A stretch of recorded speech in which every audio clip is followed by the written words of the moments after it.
Hi, good morning.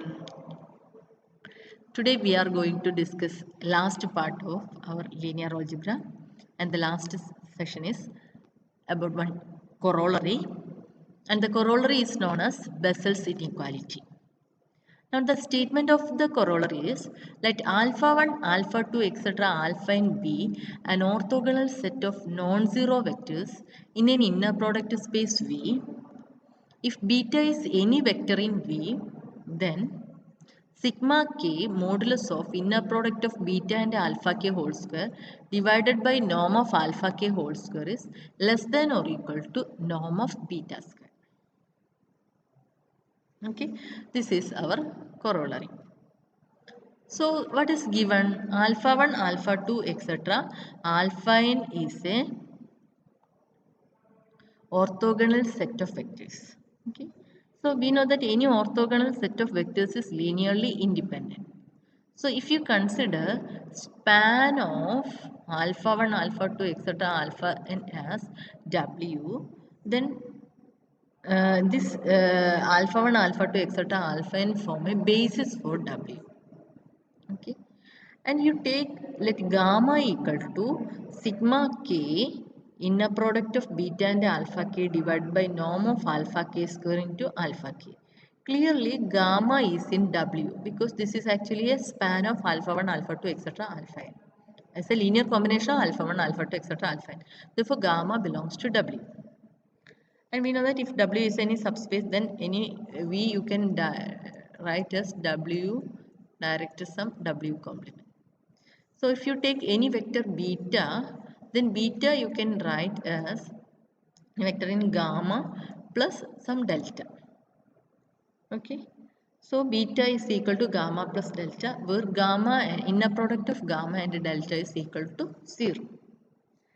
Now what is norm of beta square? Norm of beta square equal to norm of gamma plus delta whole square, which is equal to norm of gamma square plus norm of delta square.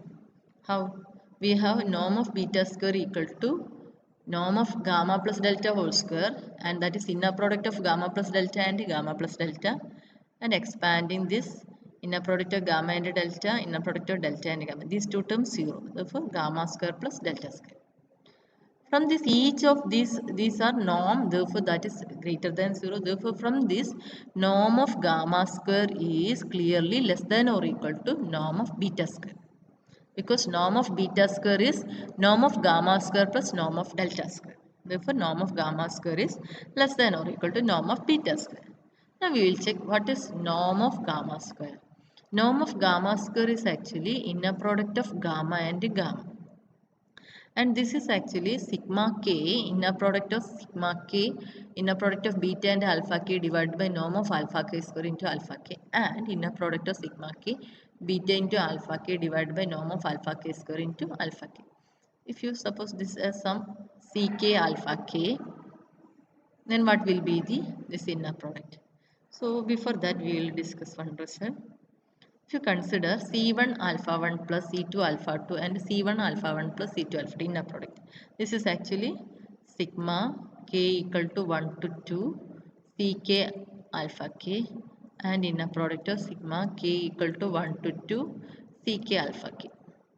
Okay.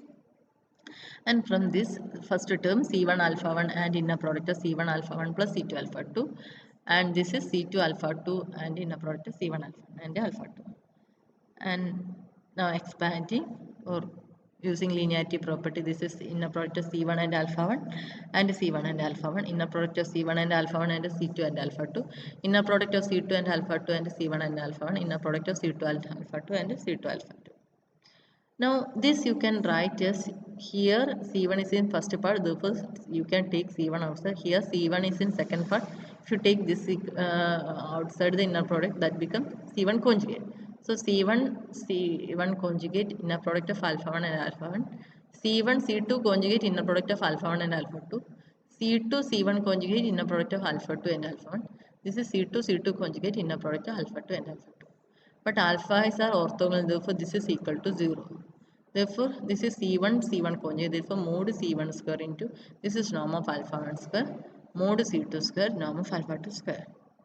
and which is equal to modulus of C1 square inner product norm of alpha 1 square plus modulus of C2 square norm of alpha 2 square, and which is same as sigma k equal to 1 to 2 mod k whole square inner product of alpha k whole square. Therefore, inner product of sigma k equal to 1 to 2 ck alpha k and inner product of alpha k and sigma k equal to 1 to 2 ck alpha k same as sigma k equal to 1 to 2 mod ck square norm of alpha k square. So we are using this result in general. What will be the result? Sigma k equal to some 1 to n ck alpha k and sigma k equal to 1 to n ck alpha k is equal to sigma k equal to 1 to n mod ck square into norm of alpha k square. This is the general result. So here for ck we have inner product of beta and alpha k divided by norm of alpha k square. Okay. So you can directly write this term, that is sigma k. Here for ck we have this one. So in modulus of inner product of beta and alpha k whole square divided by norm of alpha k square whole square, that is raised to 4 to norm of alpha k square. Clear? For ck we have inner product of beta and alpha k divided by norm of alpha k square. So what is mod ck square? Mod ck square is mod inner product of beta and alpha k square divided by modulus of norm whole square. That is modulus of norm is this is positive. Therefore, this alpha k square means alpha k raised to 4. Norm of alpha k raised to 4. Cancelling, we get this. So norm of gamma square is this one.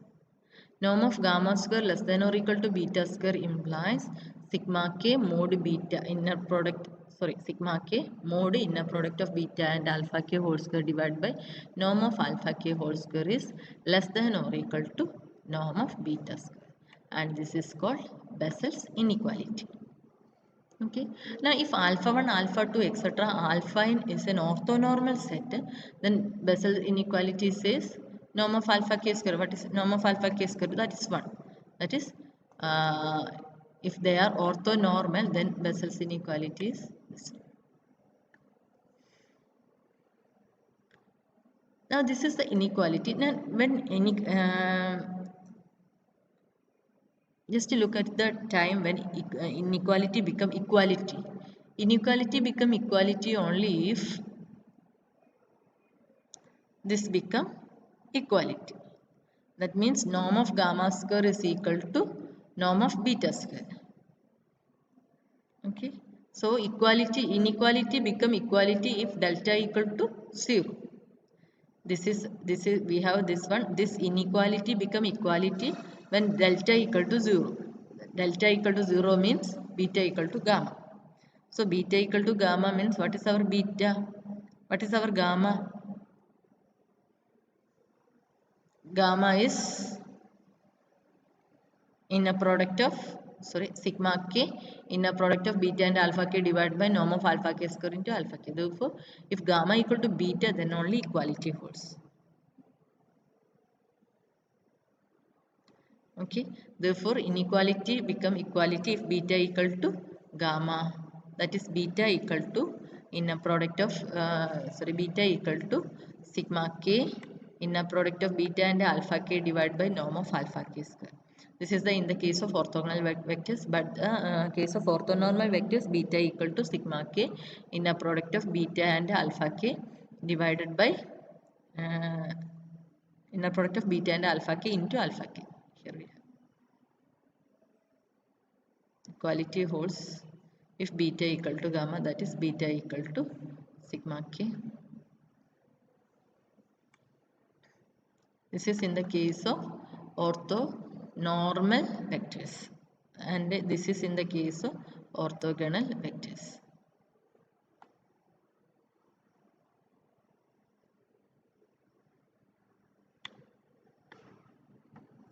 Okay. So here is one application of Bessel's inequality.